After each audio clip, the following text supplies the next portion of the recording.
안녕하세요, 겸지입니다. 오늘은 우리 생각의 틀을 깨는 흥미로운 숫자의 법칙에 대해 준비를 했습니다. 자, 그럼 시작해 볼까요? 한번 상상해 보세요. 여러분이 지금 이 순간 커피를 마시고 있는 자리에서 단 5명만 거치면 미국 대통령, 우크라이나 전쟁 현장의 의사, 인도네시아 오지혜 선생님, 혹은 할리우드 배우, 그리고 BTS와도 연결될 수 있다는 사실을요. 얼핏 들으면 황당하게 들릴 수도 있지만 이 믿기 어려운 이야기는 과학적 근거를 갖춘 이론이자 문학에서 출발해 현실 세계를 설명하는 사회학적 통찰로 자리 잡은 6단계 분리 이론의 핵심 주장입니다. 이 이론의 뿌리는 놀랍게도 20세기 초 유럽 문학에서 시작되었어요. 1929년 헝가리의 작가 프리제시 커린치가 연쇄라는 단편 소설을 발표합니다. 그는 이 작품을 통해 한 가지 대담한 상상을 던졌어요. 그것은 지구상의 누구와도 단 5명만 거치면 연결될 수 있다는 이야기였죠. 당시만 해도 이 주장은 과학이라기보다는 문학적 상상력에 가까웠습니다. 라디오와 전신이 겨우 보급되고 있던 시절, 카린트는 신문, 전화, 기차 등 새로운 통신과 교통수단에 등장하면서 인류가 전례 없는 방식으로 가까워지고 있다는 사실에 주목했죠. 연쇄 속 인물들은 상상 속 인물들에 도달하기 위해 머릿속에서 연결망을 시뮬레이션하죠. 예를 들어 헝가리에 있는 자신이 뉴욕에 사는 어떤 신문 편집자와 연결되기 위해 외교관 친구, 프랑스 기자, 런던의 철학자, 미국 대학교 교수 등 단 몇 명만 거치면 도달할 수 있다고 주장했죠. 이 소설은 사회적 거리가 단지 지리적 거리나 국적이 아니라 관계의 수로 확산될 수 있다는 가능성을 문학적으로 표현한 작품이었습니다. 이후 몇십 년이 지나면서 이 상상은 점점 실험 가능한 주자로 다가왔죠.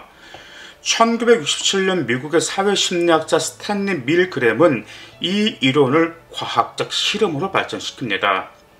그는 작은 세상 실험이라 불리는 프로젝트를 통해 일반 시민들이 특정한 타인에게 어떻게 도달할 수 있는지를 조사했죠. 실험 방식은 단순했습니다.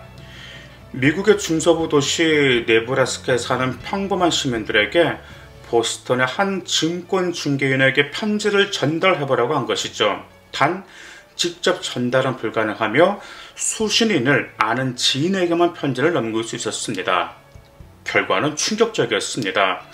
예상과 달리 평균적으로 5명에서 6명의 중개인만 거치면 편지는 정확히 목표 인물들에게 전달되었죠. 우리가 상상했던 넓은 세상에 사실은 단 6단계 안에서 닿을 수 있는 작은 세상이라는 것이 과학적으로 입증된 것이었죠. 이후 이 개념은 단순한 실험 결과가 아닌 네트워크 과학의 핵심 이론으로 발전합니다. 연결망 이론에서 작은 세상 네트워크란 특정 노드들이 서로 가까운 거리로 연결되어 있는 구조를 말하죠.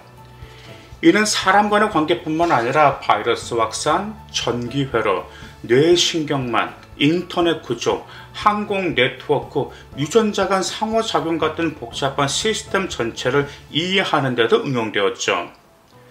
이처럼 6단계는 단지 사람의 관계를 설명하는 도구가 아니라 우주와 생명, 사회의 연결 구조를 설명하는 열쇠로 작용합니다. 그렇다면 도대체 왜 인간 사이에는 이렇게 연결되어 잘 되어 있을까요? 답은 인간관계가 가까운 친구들끼리만 묶인 집단이 아니라 서로 다른 집단을 동시에 연결하는 이른바 약한 연결 덕분이죠. 사회학자 마크 그라노베터는 진짜 세계를 움직이는 건 강한 친구 관계가 아니라 느슨하고 산발적인 연결이라고 말했습니다. 예를 들어 여러분 한두 번 사이의 대학 동문은 여러분의 전혀 알지 못하는 업계 사람과 연결될 수 있고 그로 인해 단숨에 새로운 세계로 진입할 수도 있죠. 이런 구조 덕분에 예상치 못한 경로로 세상은 매우 좁아지고 사람을 통해 새로운 세계로 가는 문이 열리는 것이죠. 여기에 인터넷과 SNS 등장은 이 이론을 거의 즉시 연결의 법칙으로 바꿔놓았습니다. 2011년 페이스북과 이탈리아 연구팀이 분석한 결과 전 세계 페이스북 사용자들의 평균 연결 단계는 단 4.74명이었습니다. 이제는 6단계도 필요 없죠. 트위터에서 어떤 사용자가 늘은 리트윗 하나가 수백만 명에 전달되고 유튜브 영상 하나가 대륙을 넘어 하루 만에 퍼지는 세상이 되었기 때문이죠. 디지털 시대의 연결망은 더 빠르고 더 넓고 더 깊습니다. 심지어 인공지능을 추천하는 친구의 친구 기능도 이 네트워크 분석 기반에서 작동하죠. 하지만 이 이론이 흥미로운 이유는 단지 기술이나 속도 때문만은 아닙니다. 6단계 분리 이론은 우리에게 고립의 환상을 깨트리는 철학적 충격을 주죠. 우리는 스스로를 외롭다고 느끼거나 사회로부터 단절되어 있다고 생각할 수 있습니다. 하지만 이 이론은 말합니다. 너는 혼자가 아니야. 지금 이 순간에도 너는 누군가의 사슬 속에 있어. 단지 내가 아직 그것을 모르고 있을 뿐이야. 이 이론은 동시에 사회인동, 질병 통제, 정보 유통, 문화 교류에 이르기까지 실질적인 세계의 변화의 메커니즘을 보여주었죠. 전염병이 한 도시에서 다른 대륙으로 퍼질 수 있는 이유도 미투 운동이나 환경 캠페인이 전 세계로 확산될 수 있는 이유도 바로 이 연쇄 구조가 현실에서 작동하기 때문이죠. 우리는 종종 자신의 영향력을 작다고 느낍니다. 내가 뭐라고? 내가 하는 말에 무슨 의미가 있겠어? 라고 생각하죠.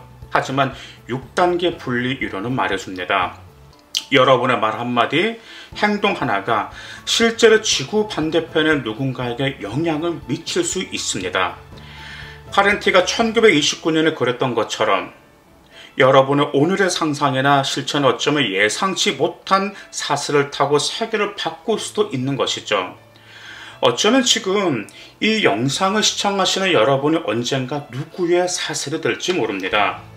여러분이 지금 커피숍에서, 거리에서, SNS에 마주친 단 한 사람의 존재가 그 다음 3명, 4명, 5명을 타고 또 다른 세계로 이어질 수 있죠. 지금 이 순간 누군가의 사슬 속 중요한 고리일 수 있습니다. 세상은 우리가 생각하는 것보다 훨씬 더 가깝고 예기치 않게 이어져 있으며 각자의 고리는 서로의 미래를 바꿀 힘을 가집니다. 결국 우리는 단순한 개인이 아니라 수많은 사람들의 사슬 위를 건너는 존재이죠. 그리고 어쩌면 그 사슬은 우리로부터 시작될지도 모릅니다. 감사합니다.